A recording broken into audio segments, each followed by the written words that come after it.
Մենք ուզում ենք հավատալ, որ Իրանի Իսլամական Հանրապետության դեսպանատունը, դեսպանի գլխավորությամբ հետամուտ է լինելու այս գործընթացի բացահայտմանը,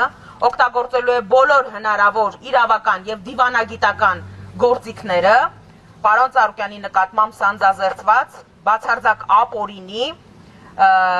քրեական հետապնդումը դադարեցնելու եւ արդարության հասնելու նպատակով։ Իրանում արդեն իսկ կան որոշումներ, որոնք իսպառ հերքում են բոլոր մեղադրանքները, իսպառ, ասեմ ավելին, Իրանի իրավական մարմինների որոշման հիման վրա Իրանում որոշում է ընդունվել, եւ եթե չեմ սխալվում, նույնիսկ պարտավորագիր էր գրվել, համաձայն որի հենց այդ խարդախներն են ֆինանսական խարդախություն փորձել իրականացնել Գագիկ Ծառուկյանի հանդեպ։ Սա ակնհայտ է, այսինքն ֆիքսում ենք Իրանի իրավապահ մարմինների, Իրանի դատական համակարգը լիովին ջախջախել է այն մեղադրանքները, որոնց շուրջ այսօր տեղի է ունենում Գագիկ Ծառուկյանի հետ գործընթացներ։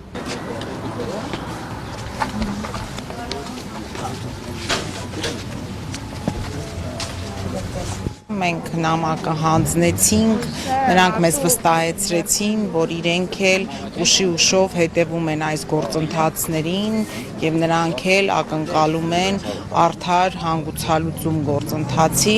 եւ հավաստիացրեցին, որ հենց այսօր նամակը կփոխանցվի պարոն դեսպանին։ Գագիկ Ծառուկյանը միշտ իր թիմի հետ եղել է Իրանի բարեկամական մեր ժողովրդի կողքին եւ մենք այսօր ուզում ենք հավատալ, որ հետագայում նաև մեր հարաբերությունները շարունակվելու են եւ մեր բարեկամական հարաբերությունները պետք է ամեն ինչ արվի, որպեսզի չխաթարվի այս ամեն ինչի, ինչպես ասում են, ֆոնին, որը